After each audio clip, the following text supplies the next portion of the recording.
అవకాశం శోభన్ బాబు గారికి లభించింది. ఈ షూటింగ్ సమయంలో ఎన్టీఆర్ గారు శోభన్ బాబు గారి ప్రవర్తన, క్రమశిక్షణ ఇవన్నీ గమనించారు.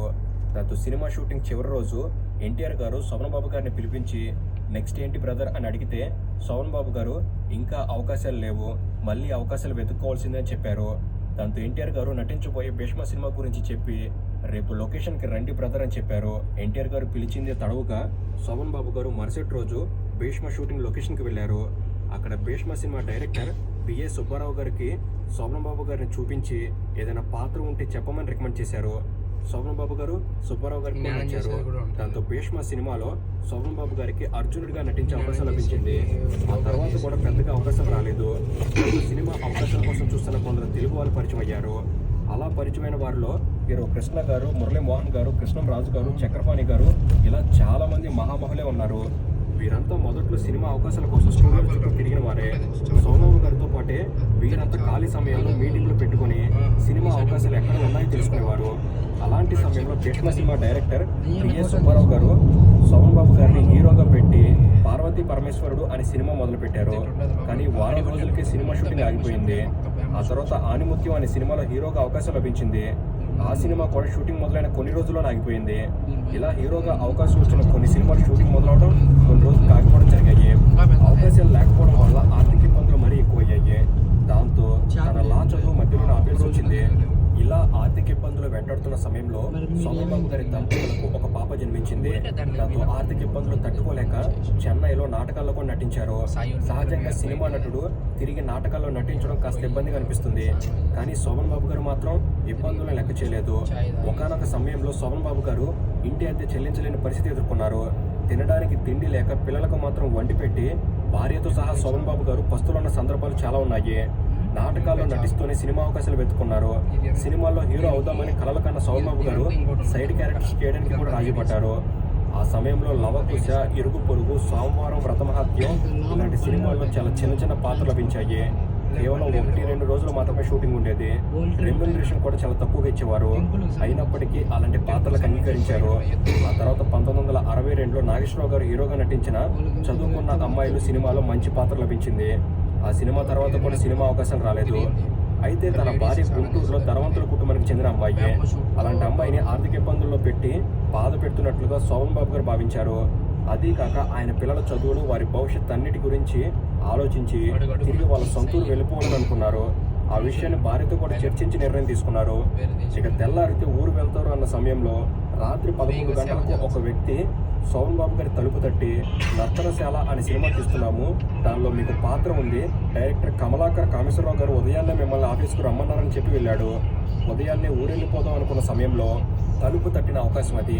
సినిమా మీద ఆశ వదులుకున్నట్టు అనిపిస్తున్నా అలా ఒక అవకాశం గుమ్మం ముందుకు వచ్చి ఆహ్వానిస్తే ఏ నటుడు మాత్రం వెళ్లకుండా ఉంటాడు. శోభన్ బాబు గారు కూడా అదే చేశారు. ఊరు వెళ్లే అంశాన్ని పక్కన పెట్టి ఉదయాన్నే కామేశ్వరరావు గారి ఆఫీస్కు వెళ్ళి ఆయన్ను కలిస్తే నర్తనశాల సినిమాలో అభిమన్యుడు పాత్ర లభించింది. నర్తనశాల సినిమా అప్పట్లో మంచి విజయం సాధించింది. దాంతో శోభన్ బాబు గారికి మరింత గుర్తింపు వచ్చింది. కానీ తర్వాత వచ్చిన పాత్రలో మాత్రం చెప్పుకోదగ్గ రాలేదు. ఆర్థికంగా ఇబ్బందుల నుంచి పూర్తిగా బయటపడకపోయినా గతంలో కన్నా మరీ దారుణమైన పరిస్థితులు అయితే కావు. ఆ సమయంలో ఒక 4-5 సినిమాల్లో కొన్ని చిన్న చిన్న పాత్రలు లభించాయి. ఆ పాత్రలు చేస్తూనే సినిమా రంగంలో పరిచయాలు పెంచుకున్నారు. అయితే అదే సమయంలో డైరెక్టర్ మధుసూదన్ రావు గారు వీరాభిమన్యు సినిమా తీయాలి అనుకున్నారు. నర్తనశాల సినిమాలో అభిమన్యుడిగా మెప్పించిన శోభన్ బాబు గారు అయితే బాగుంటుంది అని ఆయన అనుకున్నారు. వీరాభిమన్యు సినిమా నిర్మాత మాత్రం శోభన్ బాబు గారిని హీరోగా పెట్టేందుకు ఒప్పుకోలేదు. కానీ డైరెక్టర్ మధుసూదన్ రావు గారు శోభన్ బాబు గారితో స్క్రీన్ టెస్ట్ చేసి నిర్మాతను ఒప్పించారు. దాంతో 1965లో శోభన్ బాబు గారు పూర్తి స్థాయి హీరోగా వీరాభిమన్యు సినిమా మొదలైంది. ఈ సినిమాలో ఎన్టీఆర్ గారు కృష్ణుడి పాత్రలో నటించారు.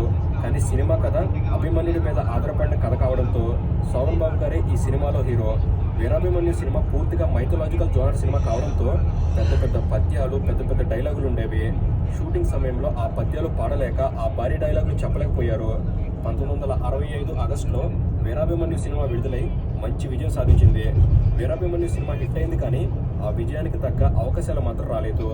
1965లో వీరాభిమన్యు విడుదలైతే 1969 వరకు పెద్ద పెద్ద అవకాశాలు ఏమీ రాలేదు. శ్రీకృష్ణ పాడనీయం, పరమానంద శిష్యుల కథ, ఒంటి ప్లేడర్, గోడాచారి వర్మన్ సింగ్స్, సత్యమే జయం, శ్రీకృష్ణ అవతారం, పూలరంగడు, ఆడపడుచు, రక్త సింధూరం, భార్య, చుట్టరికాలు, జీవిత బంధం, వీరాంజనేయులు 33 సినిమాలు నటించారు. కొన్ని సినిమాల్లో సైడ్ క్యారెక్టర్లు కూడా చేశారు. అలా చిన్న చితక అవకాశాలను ఉపయోగించుకుంటూనే 4 ఏళ్ల పాటు నెట్టుకొచ్చారు. ఇక 1969లో మధుసూదన్ రావు గారు మనుషులు మారాలి అనే సినిమాలో హీరో క్యారెక్టర్ ఇచ్చారు. 1969 సెప్టెంబర్లో విడుదలైన మనుషులు మారాలి సినిమా శోభన్ బాబు గారి కెరీర్ని పూర్తిగా మార్చేసిందని చెప్పాలి. శోభన్ బాబు గారి అసలైన సినిమా జీవితం ఈ సినిమా నుంచి మొదలైంది. ఈ సినిమా 25 వారాల పాటు ఆడి ఎన్నో రికార్డులు సొంతం చేసుకుంది. దాంతోపాటు తెలుగు సినీ రంగంలో శోభన్ బాబు గారి స్థానాన్ని పదిలం చేసింది. మనుషులు మారాలి సినిమా ద్వారా శోభన్ బాబు గారు మహిళా ప్రేక్షకులకి మరింత దగ్గరయ్యారు. ఆ తర్వాత శోభన్ బాబు గారు తిరిగి చూసిందే లేదు. 1970లో ఏకంగా 10 సినిమాల్లో నటించారు. 1971లో ఒకే సంవత్సరంలో 17 సినిమాలు విడుదల చేసి రికార్డు సృష్టించారు. జగత్ జట్టీలు, మాయని మమత, ఇద్దరమ్మాయిలు, ఇంటి గౌరవం, దేశం అంటే మనుషులై, మోగ ప్రేమ, సతీ అనసూయ, శిశీంద్రి, చిట్టిబాబు, కళ్యాణ మండపం, చెల్లెలి కాపురం, తహసీల్దార్ గారి అమ్మాయి, జంత్రీలు ఇలా చెప్పుకోదగ్గ సినిమాలు చేశారు. అయితే కెరీర్ మొదట్లో ఎక్కువ కుటుంబ కథ చిత్రాలే విజయం సాధించడంతో శోభన్ బాబు గారికి ఫ్యామిలీ హీరో అనే గుర్తింపు లభించింది. 1970లో ఏఎన్ఆర్ ఎన్టీఆర్లు ఎదుగుతున్న రోజుల్లో వారిని కాదని మహిళా ప్రేక్షకులకు చేరువైన హీరో శోభన్ బాబు గారు. 1969లో 1988 వరకు దాదాపు 19 చనిపోయింది పాపం, అందుకు 10 లక్షలు ఇచ్చామండి. పాటు తెలుగులో శోభన్ బాబు గారు ఒక వెలుగు వెలిగారు. ప్రతి సంవత్సరం యావరేజ్ లో 10 సినిమాలు నటించారు. 1974, 75, 76 ఈ 3 సంవత్సరాల్లో ఖైదీ బాబాయ్, జీవన జ్యోతి, సోగ్గాడు ఈ 3 సినిమాలతో గాను వరుసగా 3 ఫిల్మ్ఫేర్ అవార్డులు గెలిచారు. ఆ తర్వాత 1979లో కూడా కార్తీక దీపం సినిమాకు గాను మరో ఫిల్మ్ఫేర్ అవార్డు లభించింది. అలనాటి నటి శారద గారితో శోభన్ బాబు గారి స్క్రీన్ ప్రెజెన్స్ ప్రేక్షకులకు విపరీతంగా నచ్చింది.